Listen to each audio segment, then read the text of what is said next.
I mean, at a as a kind of macro level reasons. One is like when I did startups in San Francisco, it was it's basically a lot of it's the same, but what I felt was it was highly competitive. I felt there was just every block you were on, every street you go down, there's a handful of startups, super talented, deep experience. They're all fighting for the same capital. And once you get into a space, it ends up being very crowded. Even though at first it doesn't seem that crowded, in the US you dive in, and 6 months into it, you're like, oh wow, there's like five other super hard competitors, and there's 10 other competitors that are pretty good.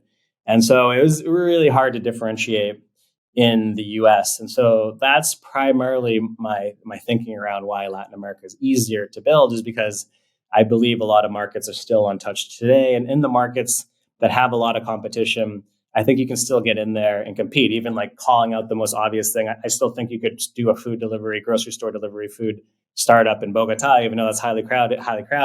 I think you could actually do that and build an interesting business starting in Bogota where it's crowded and then expanding beyond.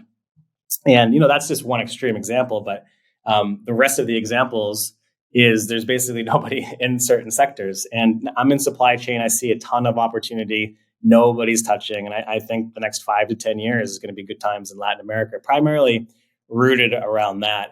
Also, like once you get in, if there is competition, it's over 50% of the time, the competition is going to be weak. And if you do have a strong competitor, they're primarily strong because they're young guys that are smart, that have good education, but they themselves they haven't done a startup before. And that in itself is rooted in a lot of things that could go wrong for a startup. So there's a lot of areas to maneuver in Latin America. And then another point that I love is a lot of the businesses that you do, you have to win the region, not just one country. Supply chain is a good example. I believe if you do supply chain business, you're in logistics, you need to not only win Colombia, but you need to get to Mexico and Brazil and some other countries over time and win the region.